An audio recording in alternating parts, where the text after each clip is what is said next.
Off on a Comet, by Jules Verne. Translated by Anonymous.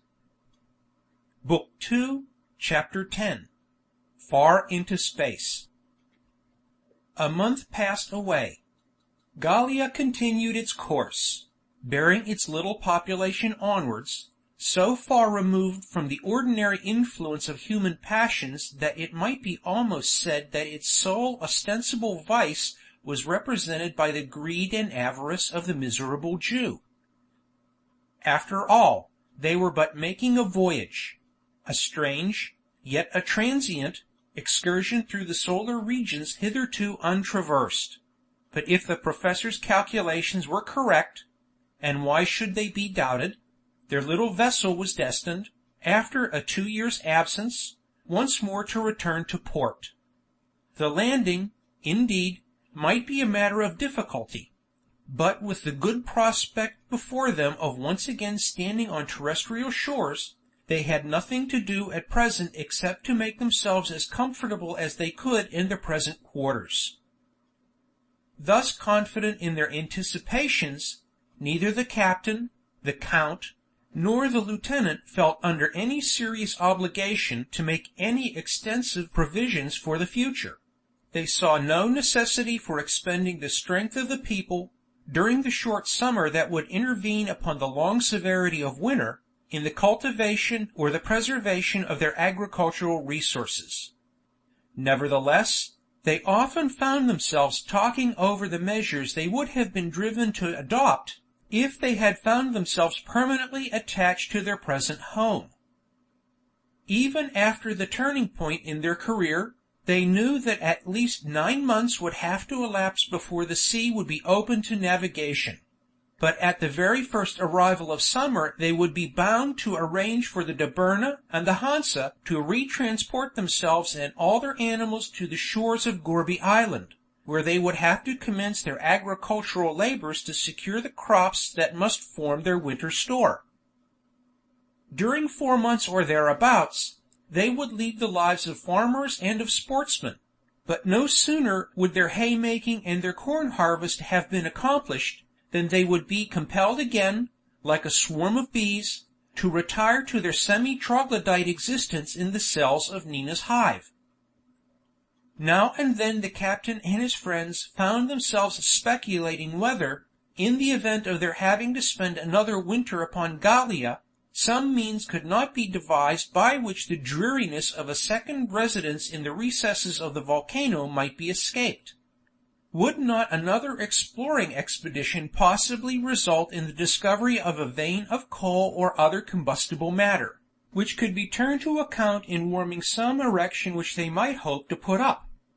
A prolonged existence in their underground quarters was felt to be monotonous and depressing, and although it might be all very well for a man like Professor Rosette, absorbed in astronomical studies, it was ill-suited to the temperaments of any of themselves for any longer period than was absolutely indispensable. One contingency there was, almost too terrible to be taken into account. Was it not to be expected that the time might come when the internal fires of Gallia would lose their activity, and the stream of lava would consequently cease to flow? Why should Gallia be exempt from the destiny that seemed to await every other heavenly body? Why should it not roll onwards, like the moon, a dark cold mass in space? In the event of such a cessation of the volcanic eruption, whilst the comet was still at so great a distance from the sun, they would indeed be at a loss to find a substitute for what alone had served to render life endurable at a temperature of 60 degrees below zero. Happily, however, there was at present no symptom of the subsidence of the lava's stream. The volcano continued its regular and unchanging discharge, and Servadac, ever sanguine, declared that it was useless to give themselves any anxiety upon the matter. On the 15th of December, Gallia was 276 million leagues from the sun, and, as it was approximately to the extremity of its axis major, would travel only some 11 million or 12 million leagues during the month. Another world was now becoming a conspicuous object in the heavens, and Palmyrin Rosette, after rejoicing in an approach nearer to Jupiter than any other mortal man had ever attained, was now to be privileged to enjoy a similar opportunity of contemplating the planet Saturn. Not that the circumstances were altogether so favorable. Scarcely 31,000,000 miles had separated Gallia from Jupiter. The minimum distance of Saturn would not be less than 415,000,000 miles, but even this distance, although too great to affect the comet's progress more than had been duly reckoned on, was considerably shorter than what had ever separated Saturn from the earth. To get any information about the planet from Rosette appeared quite impossible. Although equally by night and by day he never seemed to quit his telescope, he did not evince the slightest inclination to impart the result of his observations. It was only from the few astronomical works that happened to be included in the de Berna's library that any details could be gathered, but these were sufficient to give a large amount of interesting information. Ben Zoof, when he was made aware that the earth would be invisible to the naked eye from the surface of Saturn, declared that he then, for his part, did not care to learn any more about such a planet. To him it was indispensable that the earth should remain in sight, and it was his great consolation that hitherto his native sphere had never vanished from his gaze. At this date Saturn was revolving at a distance of 420,000,000 miles from Gallia, and consequently 874,440,000 miles from the sun, receiving only 1/100th part of the light and heat which that luminary bestows upon the earth. On consulting their books of reference, the colonists found that Saturn completes his revolution round the sun in a period of 29 years and 167 days, traveling at a rate of more than 21,000 miles an hour along an orbit measuring 5,490 millions of miles in length. His circumference is about 220,000 miles, his superficies 144,000 millions of square miles, his volume 143,846 millions of cubic miles. Saturn is 735 times larger than the earth, consequently he is smaller than Jupiter. In mass he is only 90 times greater than the earth, which gives him a density less than that of water. He revolves on his axis in 10 hours 29 minutes, causing his own year to consist of 86,630 days, and his seasons, on account of the great inclination of his axis to the plane of his orbit, are each of the length of 7 terrestrial years. Although the light received from the sun is comparatively feeble, the nights upon Saturn must be splendid. 8 satellites, Mimas, Enceladus, Tethys, Dione, Rhea, Titan, Hyperion, and Japetus, accompany the planet. Mimas, the nearest to its primary, rotating on its axis in 22½ hours, and revolving at a distance of only 120,800 miles, whilst Japetus, the most remote, occupies 79 days in its rotation, and revolves at a distance of 2,314,000 miles. Another most important contribution to the magnificence of the nights upon Saturn is the triple ring with which, as a brilliant setting, the planet is encompassed. To an observer at the equator, this ring, which has been estimated by Sir William Herschel as scarcely 100 miles in thickness, must have the appearance of a narrow band of light passing through the zenith 12,000 miles above his head.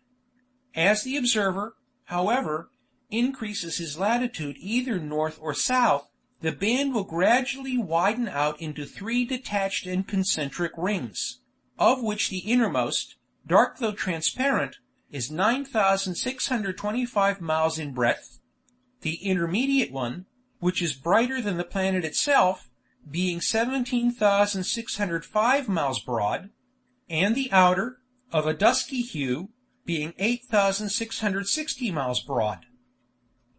Such, they read, is the general outline of this strange appendage, which revolves in its own plane in 10 hours 32 minutes. Of what matter it is composed, and how it resists disintegration, is still an unsettled question. But it might almost seem that the designer of the universe, in permitting its existence, had been willing to impart to his intelligent creatures the manner in which celestial bodies are evolved, and that this remarkable ring system is a remnant of the nebula from which Saturn was himself developed, and which, from some unknown cause, has become solidified. If at any time it should disperse, it would either fall into fragments upon the surface of Saturn, or the fragments, mutually coalescing, would form additional satellites to circle round the planet in its path. To any observer stationed on the planet, between the extremes of latitude 45 degrees on either side of the equator, these wonderful rings would present various strange phenomena. Sometimes they would appear as an illuminated arch, with the shadow of Saturn passing over it like the hour hand over a dial. At other times they would be like a semi-aureole of light. Very often, too, for periods of several years, daily eclipses of the sun must occur through the interposition of this triple ring.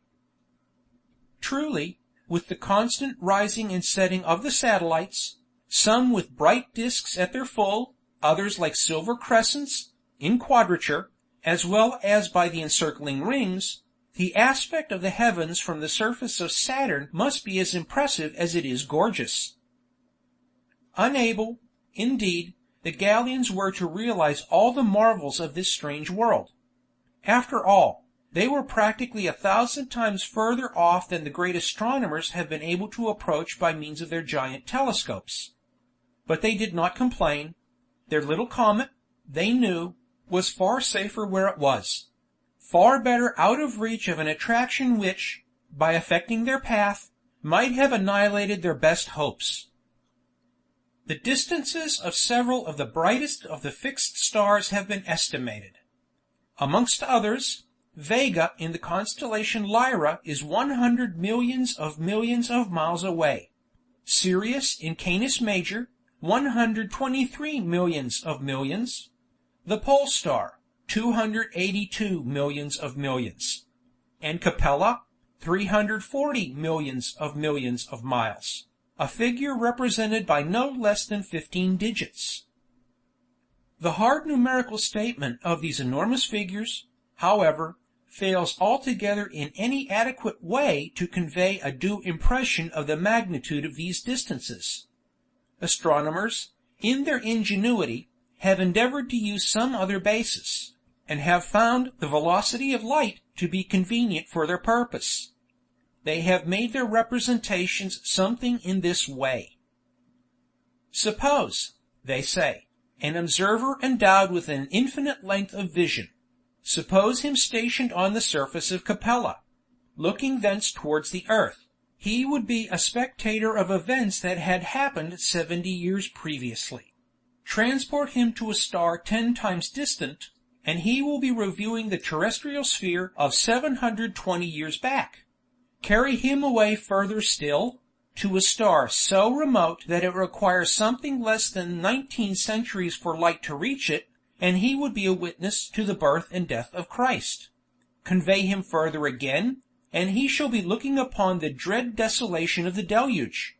Take him away further yet, for space is infinite, and he shall be a spectator of the creation of the spheres. History is thus stereotyped in space. Nothing once accomplished can ever be effaced.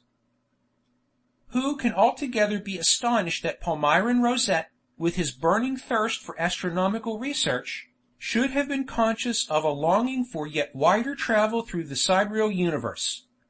With his comet now under the influence of one star, now of another, what various systems might he not have explored?